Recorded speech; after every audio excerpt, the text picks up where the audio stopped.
साथियों नमस्कार। आप सभी का स्वागत है हमारे चैनल पे। साथ ही आप लोगों से निवेदन है कि हमारे चैनल को सब्सक्राइब जरूर करें। साथियों, कल भारतीय राजनीति में दो बड़ी घटनाएं हुई।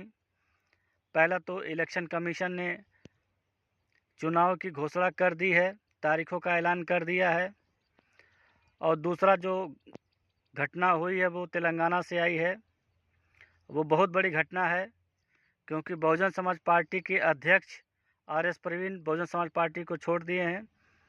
और छोड़ने के बाद उन्होंने ट्विटर पे एक लंबा चौड़ा पोस्ट लिखा है।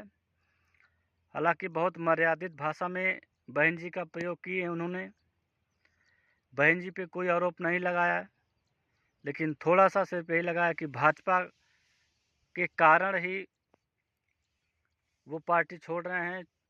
क्योंकि कुछ दिन पहले हम आपके सामने एक वीडियो बनाए थे। उस वीडियो में हमने बताया था कि केसीआर और आर.एस. प्रवीण कुमार के साथ गठबंधन हो गया है, जिससे किसी को विशेष जानकारी नहीं थी।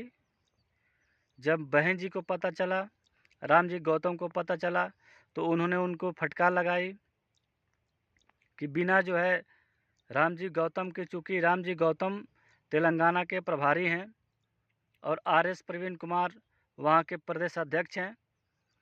हालांकि बहन जी जो विधानसभा चुनाव हुआ था तेलंगाना में, उस विधानसभा चुनाव में बहन जी आर.एस. प्रवीण साहब को खुली छूट दे रखी थी और किन्हीं विशेष प्रदेशों में ऐसी छूट नहीं थी प्रदेश अध्यक्षों को, जितना छूट आर.एस. प्रवीण साहब को मिला था कि आप अपने स्तर से, अपने तरीके से बहुजन समाज पार्टी को आगे ले जाइए।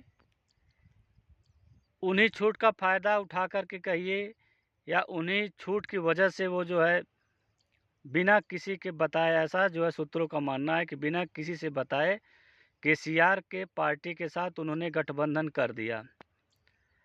और गठबंधन करने के बाद तब जब खबरें आई, तब हाहाकार मच गया कि बिना किसी को बताए, बिना प्रदेश प्रभारी को बताए, बिना बहन जी को बताए ये गठबंधन कर लिए।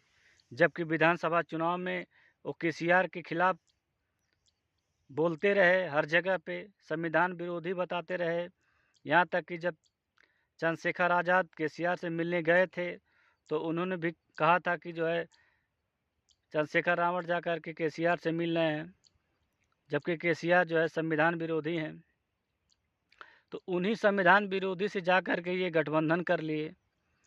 हालांकि फिर बाद में मायावती ने उनको बहुत डांटा, फटकारा, केसीआर को भी, राम जी गौतम को भी, कि आपके बिना बताए, बिना पार्टी के निर्देशानुसार आप कैसे इस चीज़ को सार्वजनिक कर सकते हैं कि आपने गठबंधन कर लिया केसीआर के साथ। फिर बाद में समझौता हुआ बहन जी के बीच में और आर.एस. प्रवीण साहब के बीच में समझौता हुआ, लेकिन वो समझौता बड़ा रूप नहीं ले पाए। क्योंकि बहन जी जो है चाहती थी कम से कम वहाँ पे 5 सीटें, 4 सीटें, 5 सीटें चाहती थी बहन जी वहाँ पे तेलंगाना में। और आर.एस. प्रवीण साहब 2 सीटों पे मान गए। उनका मानना था बहन जी का कि वहाँ पे 17 सीटें हैं और 17 सीटों में कम से कम 5 सीटें जो है बहुजन समाज पार्टी के मिले और बाकी सीटें पे जो है केसीआर की पार्टी लड़े। लेकिन आर.एस. प्रवीण साहब जो है 2 सीटों पे मान गए। एक नागरकुलम जो सुरक्षित सीट है, और उसी सीट से जो है आर.एस. प्रवीण साहब सांसद बनना चाहते थे। और जो दूसरी उनको सीट दी गई थी वो हैदराबाद की सीट थी। तो हैदराबाद का जो है ओवैसी का गढ़ है, वहाँ पे तो जीतना बड़ा मुश्किल है, नामुमकिन तो नहीं कह सकते हैं लेकिन मुश्किल रहता है। वो हार्ड सीट थी। लेकिन जो सुरक्षित सीट थी नागरकुलम का, तो उनको जो केसीआर जो है उसी सीट पे लड़ना चाहते थे। अब केसीआर साहब को इतनी जल्दी थी लड़ने के लिए उस सीट से कि कब सांसद बन जाए। अब 2 सीटों पे सिर्फ समझौता हुआ था, लेकिन जीतने के चांसेस सिर्फ एक सीट पे थे। जबकि जब विधानसभा चुनाव हुआ था तो आर.एस. प्रवीण साहब सिरपुर से लड़े थे। तो सिरपुर का जो विधानसभा है वो पहले जो है वहाँ कभी बहुजन समाज पार्टी के विधायक भी रह चुके थे, कोई आदमी जीता भी था। लेकिन आर.एस. प्रवीण साहब वहाँ से लड़े तो तीसरे नंबर के प्रत्याशी हुए। हालांकि वहाँ पे बहुजन समाज पार्टी का कुछ बोलबाला ज़रूर है, सीटें भली नहीं आई लेकिन वहाँ पे बोलबाला रहा है। तो अगर वहाँ की विधानसभा की सीटें, लोकसभा की सीटें मिलती तो बहुजन समाज पार्टी के लिए और बेहतर होता।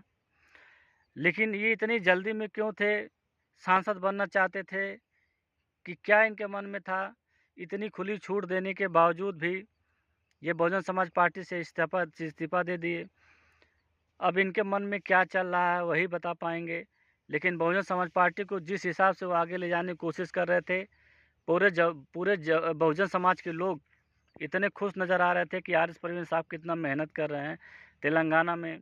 जबकि जब विधानसभा चुनाव आया था तो बहन जी उनको सीएम पद का उम्मीदवार बना दी थी कि अगर आप मेहनत करते हो, 10-12 सीटें 14 सीटें अगर आती है और गठबंधन की सरकार बनेगी तो आपको सीएम बनाया जाएगा। सीएम चेहरा उनको घोषित कर दी थी विधानसभा चुनाव में, लेकिन बहुजन समाज पार्टी का वहाँ खाता भी नहीं खुला और जो वोट परसेंटेज पहले था उसमें भी गिरावट आई। हालांकि सोशल मीडिया पे तो बहुत दिखा कि हाँ बहुत मजबूती चुनाव लड़ रहे हैं, लेकिन उस हिसाब से ज़मीनी वोट नहीं उनको मिले। खैर वो विधानसभा की बात थी, लेकिन लोकसभा की जो बात है वो अब ऐसे आ रहा है देखने में कि सिर्फ जो है अपने सांसद बनने के चक्कर में थे ये आर एस परवीन साहब।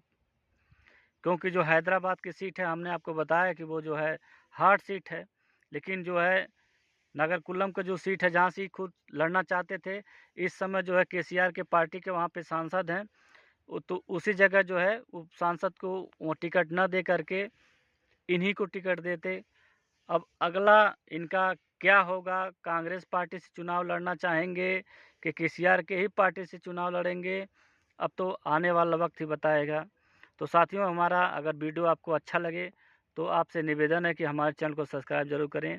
धन्यवाद।